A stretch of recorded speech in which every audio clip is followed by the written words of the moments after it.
신명기 4장 15절에서 31절까지 말씀입니다.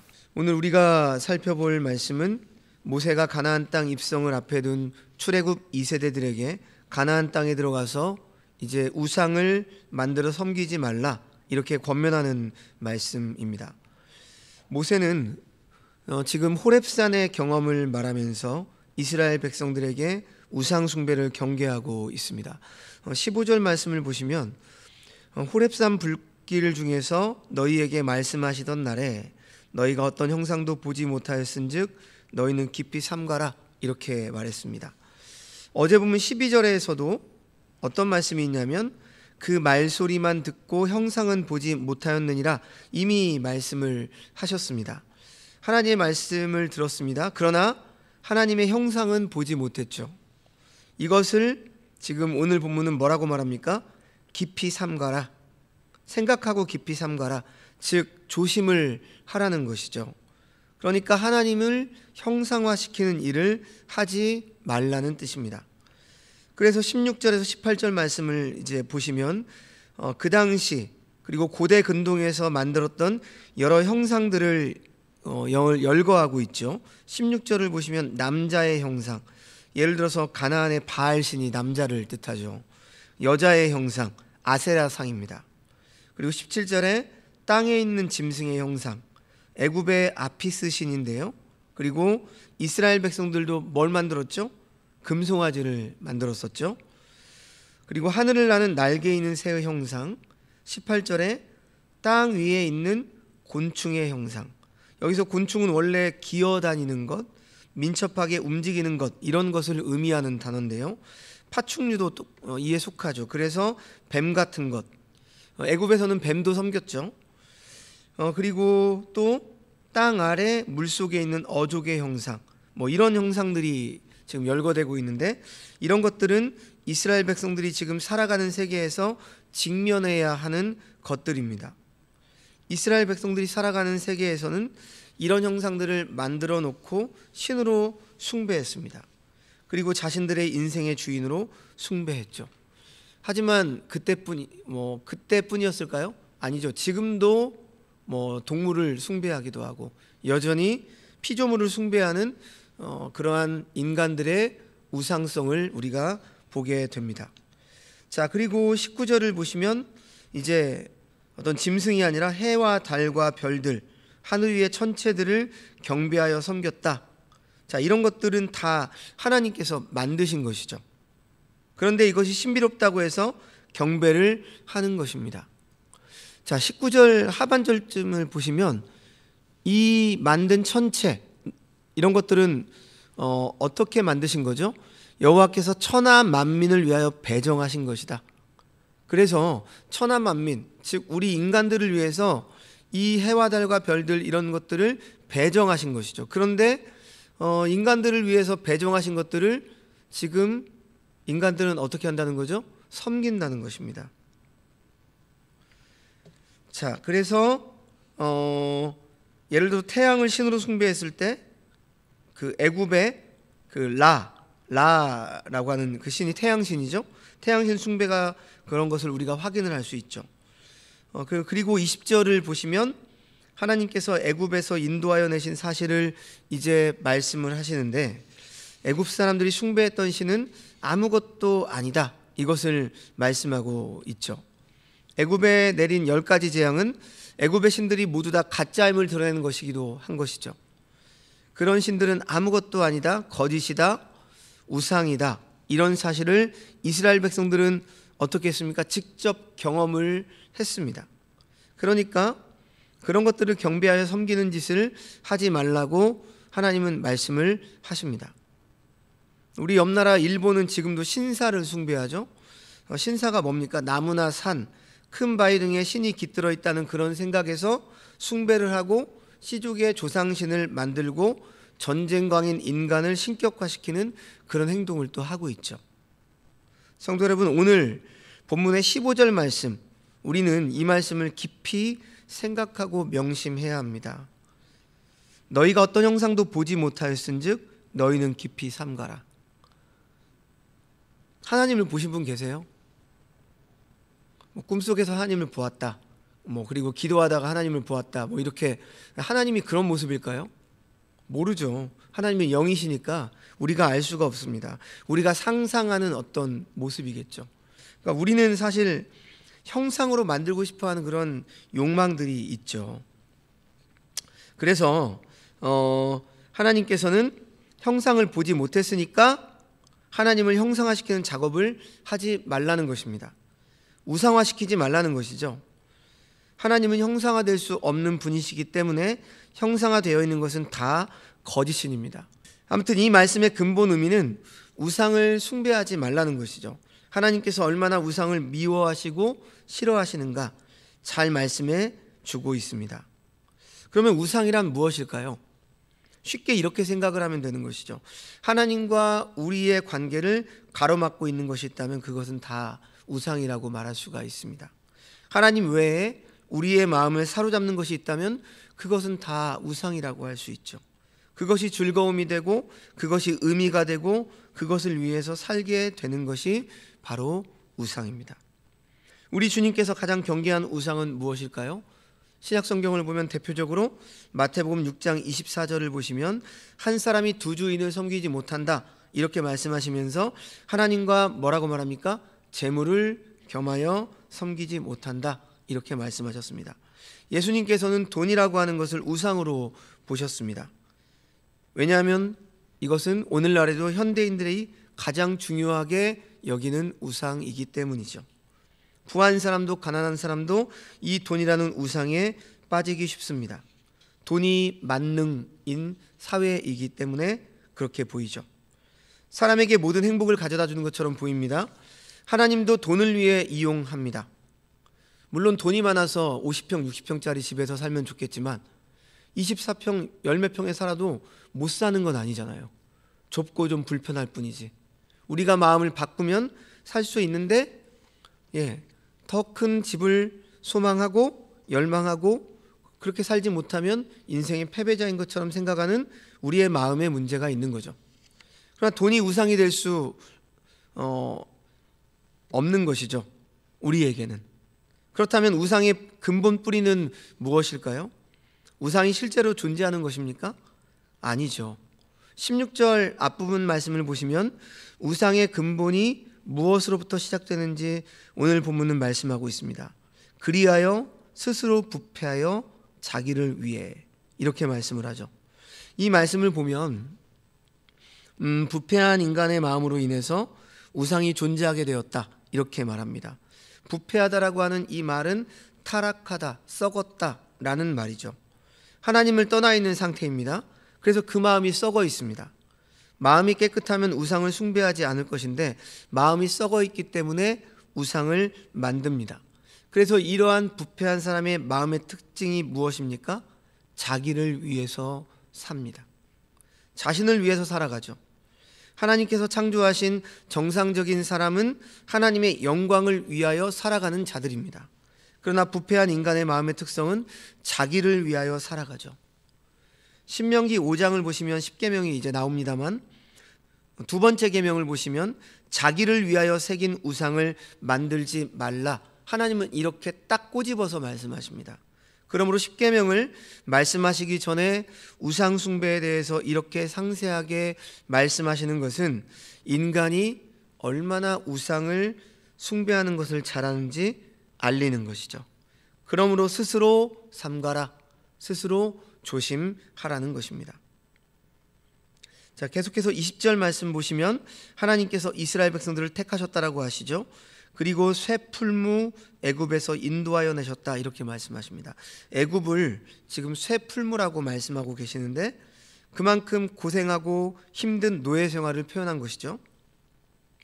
이곳에서 인도하여 내어서 자기 기업의 백성으로 삼으셨습니다. 하나님께서 크신 은혜를 베풀어 주신 것이죠. 그리고 이 백성들에게 이제 약속하신 가나안 땅을 주시고자 합니다. 21절과 22절 말씀을 보시면 모세 자신은 요단을 건너서 하나님께서 주신 기업 그 아름다운 땅에 들어가지 못한다 이것을 말하면서 너희는 건너가서 그 아름다운 땅을 얻으리니 아무 형상의 우상이든지 조각하지 말라 우상을 만들지 말라 말씀하십니다. 우상을 만드는 것은 23절에 너희의 하나님 여호와께서 너희와 세우신 언약을 잊어버리는 것이다, 이렇게 말씀을 하시죠. 그러면서 하나님께서 세우신 이 언약을 잊어버리고 우상을 숭배하면 24절 말씀에 어떻게 말씀하십니까? 내 하나님 여호와는 소멸하는 불이시요 질투하는 하나님이시다. 그러니까 소멸시키는 불처럼, 태워버리는 불처럼 임하실 것이다, 이렇게 경고를 하시죠. 여러분, 불은 이스라엘 백성들의 호렙산 경험을 생각나게 하는 그러한 말씀이죠. 이미 창세기 15장 17절에서 하나님께서 아브라함과 언약을 맺을 때 무엇으로 지나가셨죠? 불로 지나가십니다. 우상을 숭배하는 것은 바로 이러한 언약을 파기하는 것이다. 그래서 하나님과의 언약을 파기했을 때 하나님께서는 심판을 하실 것이다. 이것을 불로 지금 말씀하고 있는 거죠. 언약 관계는 어떤 관계입니까? 남편과 아내의 관계를 생각해 보면 더 쉽게 이해할 수 있는데요. 남편과 아내가 결혼할 때 서약을 하죠. 하나님께서 나는 네 남편이다, 이렇게 말씀하시고 그의 백성들은 나는 하나님의 아내입니다, 이렇게 답하는 것과 같습니다. 그래서 남편과 아내로 맺어졌는데 그 아내가 다른 남자와 바람을 핀다라고 생각을 해보십시오. 이것이 우상숭배란 말이죠. 이에 대해서 분노하지 않을 남편이 어디 있습니까? 사랑이 없으면 분노도 없는 것이죠. 그래서 이 사랑을 소멸하는 불, 질투로 하나님께서 표현하신 것입니다. 이 질투는 하나님이 어떤 질투하시는 그런 존재라는 게 아니라 신인 동영론적 표현이죠. 인간에게 이해하기 쉽게. 그리고 이 질투를 다른 말로 열심이라고 합니다. 그래서 젤로 땅 아시죠? 그 신약 성경에 이 질투를 헬라어로 젤롯이라고 그래요. 그래서 열심당, 젤로 땅이 열심당이죠. 하나님이 열심히 있으신 분이다, 우리가 이렇게 이해를 할 수 있죠. 25절 26절에 내가 그 땅에서, 이렇게 말씀을 하는데, 즉 하나님께서 약속하시고 주신 아름다운 땅, 하나님께서 기어 부르신 그 땅에서 살 때 스스로 부패하여 우상을 숭배하면 망할 것임을 말씀을 하시죠. 25절 말씀을 보십시오. 내가 그 땅에서, 그 땅이 어디입니까? 가나안 땅이죠. 하나님께서 기어 부르신 아름다운 땅입니다. 그 땅에서 아들을 낳고 손자를 얻으며 오래 살 때 만일 스스로 부패하여, 16절 말씀에 자기를 위하여 사는 삶의 태도를 말하죠. 그래서 무슨 형상의 우상이든지 조각하여 내 하나님 여호와 앞에 악을 행함으로 그의 노를 일으키면, 우상은 부패한 마음에서 나오는 것입니다. 부패한 마음은 하나님의 영광을 위하여 사는 것을 버리고 자신을 위하여 사는 삶의 태도를 가지는 것이죠. 부패한 마음으로 인해서 우상을 숭배하면 하나님 앞에서 악을 행하는 것입니다. 그리고 이 악은 하나님의 분노를 일으키게 되는 것이고, 하나님께서 말씀으로 가르쳐 주시기 때문에 우상을 숭배할 때 하나님은 이처럼 분노하심을 우리가 알 수 있는 것이죠. 그렇지 않다면 이것도 우리가 알 수가 없는 것입니다. 그래서 하나님은 지금 이렇게 말씀을 하고 계신 것이죠. 하나님을 모르는 사람들이 우상을 숭배하면서 복을 받는다고 생각을 하죠. 하지만 천재의주제이신 하나님의 분노를 일으키고 있다는 생각은 하지 못하는 것입니다.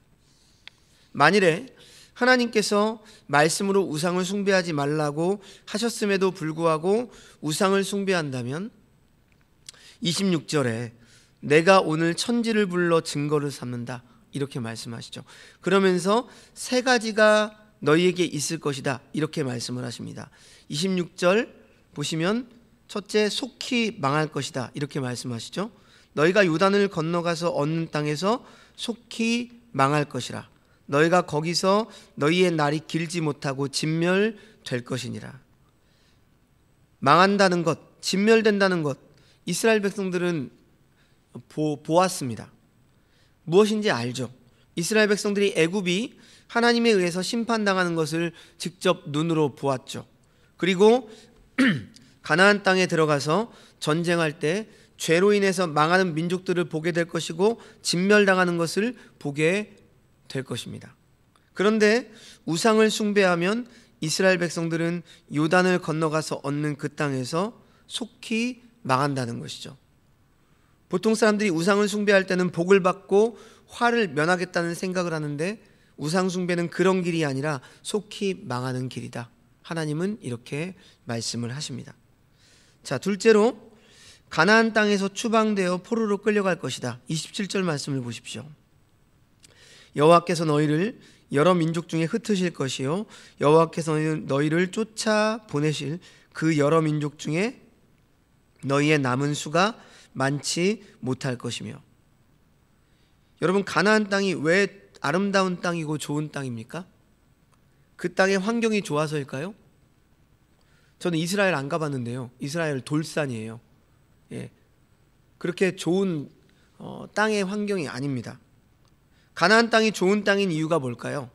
하나님께서 특별히 자신의 통치를 드러내는 땅으로 그 땅을 삼으셨기 때문이죠. 하나님이 함께 하시고 그 땅에서 민족을 세우시고 통치하시기 때문에 그 땅이 좋은 땅입니다.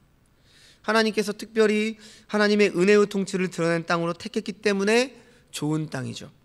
그러니까 이 땅에서 하나님의 은혜 가운데 살려면 땅의 주인신 하나님께, 이 땅의 진정한 왕이신 하나님께 순종하는 삶을 살아야 합니다. 그런데 만약 하나님의 말씀에 순종하지 않는다는 것은 하나님의 통치를 거절하는 행위죠. 이것은 하나님의 주인 되심, 왕 되심을 거절하는 것입니다. 하나님의 말씀을 듣지 않고 자신들의 생각대로, 자신들의 감정대로 살면 하나님의 말씀을 거역하고 하나님을 원망하다가 가나안 땅에 들어가지 못한 너희 선배 1세대 이스라엘 백성들처럼 그 가나안 땅에 들어갔다 해도 그 땅에서 복을 누리면서 살 수가 없다, 이런 말씀입니다. 속히 망하고 가나안 땅에서 추방될 것이다. 포로로 끌려가게 될 것이다. 여러 민족 중에 흩어진다는 말은 바로 가나안 땅에서 추방되어 포로로 끌려갈 것임을 의미합니다. 그리고 우리는 알죠. 지금 이스라엘, 이 말씀을 듣고 있는 이스라엘은 모르지만 우리는 알죠.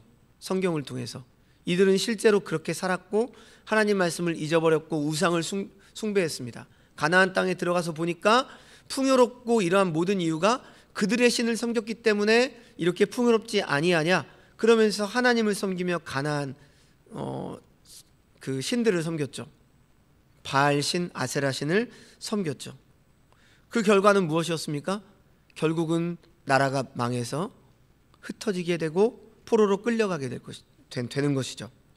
가나안 땅에 들어가는 이스라엘 백성들의 사명이 무엇인지를 우리가 오늘 본문을 통해서 확인할 수 있습니다. 우리도 마찬가지죠.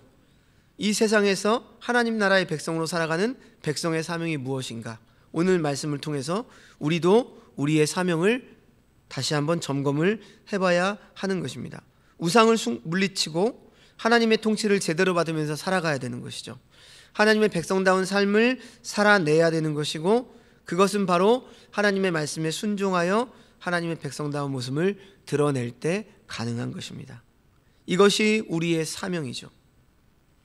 이것을 하나님 말씀에 순종하는 삶을 통해서 드러낼 때 하나님의 다스림을 받고 있다는 가장 명확한 증거가 되는 것입니다.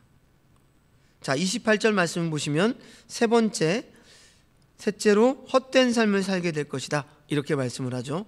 너희는 거기서 사람의 손으로 만든 바 보지도 못하며 듣지도 못하며 먹지도 못하며 냄새도 맡지 못하는 목석의 신들을 섬기리라. 우상을 숭배하게 될 것이다.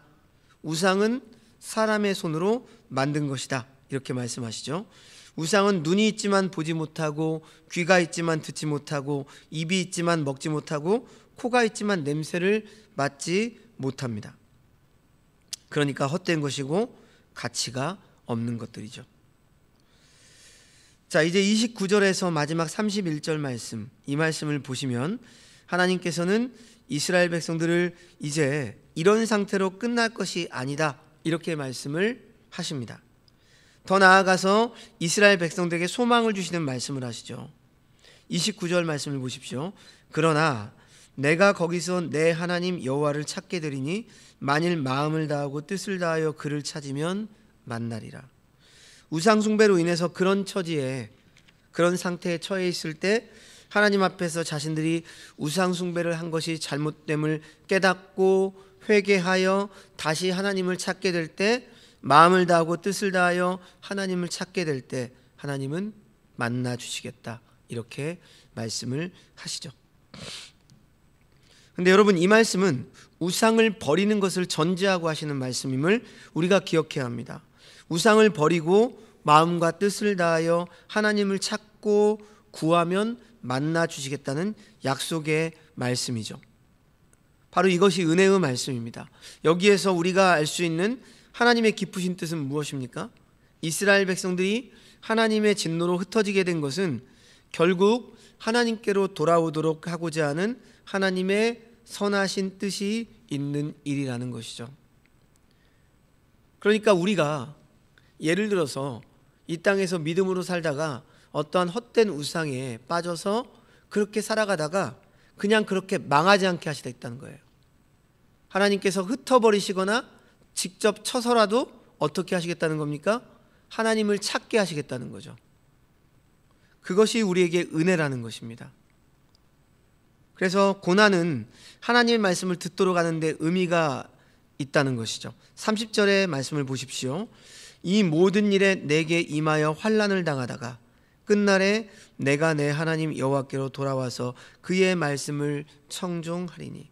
환난을 당한 후에 하나님께로 돌아와서 하나님 말씀을 청종, 들을 청, 좇을 종, 듣고 좇는다, 따른다, 이렇게 말씀하시죠. 하나님으로부터 우상으로 가는 것을 배교라고 한다면 우상으로부터 하나님께로 돌아오는 것은 무엇입니까? 회개죠. 진정한 회개의 증거는 하나님의 말씀을 청종하는 데서 나타나는 것입니다. 그렇다면 하나님께서 이렇게 대하시는 이유가 무엇입니까? 마지막 31절 말씀이죠. 내 하나님 여호와는 자비하신 하나님이심이라. 그가 너를 버리지 아니하시며 너를 멸하지 아니하시며 내 조상들에게 맹세하신 언약을 잊지 아니하시리라. 하나님께서 버리지 아니하시고 완전히 멸망시키지 않는다는 약속을 기억하셨기 때문에, 하나님께서 맹세하신 그 언약을 잊지 않으셨기 때문에 하나님께서는 회복시키는 일을 하시는 것이죠. 그냥 내버려 두지 않으시고 버리지 않고 완전히 멸하지 않고 언약을 기억하시고 이들을 회복시키는 자비하신 하나님이시다, 이렇게 말씀을 하고 있습니다. 그래서 실제로 이스라엘 백성들은 하나님을 잊고 삽니다. 하지만 하나님께서는 그들을 잊지 않으시죠. 그래서 그들로 하여금 다시 돌아오게 하시는 것입니다. 이 말씀에서 우리가 한 가지 알 수 있는 것이 있습니다. 29절에 마음을 다하고 뜻을 다하여 하나님을 찾는 것, 30절에 그의 말씀을 청종하는 것, 이 모든 것들은 우리가 스스로 노력해서 우리의 힘으로 하고 있는 것이 아니라는 거죠. 우리의 노력에 근거를 두는 것이 아니라 바로 하나님의 자비하심의 근거를 두고 있다는 것입니다. 우리가 마음을 다하여 하나님을 찾는 것, 기도하는 것, 지금 이 새벽에 나와서 말씀을 듣는 것, 그래서 그 말씀을 청종하는 것, 이 모든 것은 우리가 사실 새벽에 잠 안 자고 지금 나오고 애쓰고 노력하고, 그리고 우리가 기도하는 것도 우리가 직접 힘쓰고 애쓰는 것 같지만 어디에 근거가 있다는 거예요? 하나님의 자비하심에 근거가 있다는 거죠. 새벽에 나와서 이렇게 기도하고 말씀을 듣는 것도 하나님이 저와 여러분에게 자비를 베풀어 주시기 때문입니다.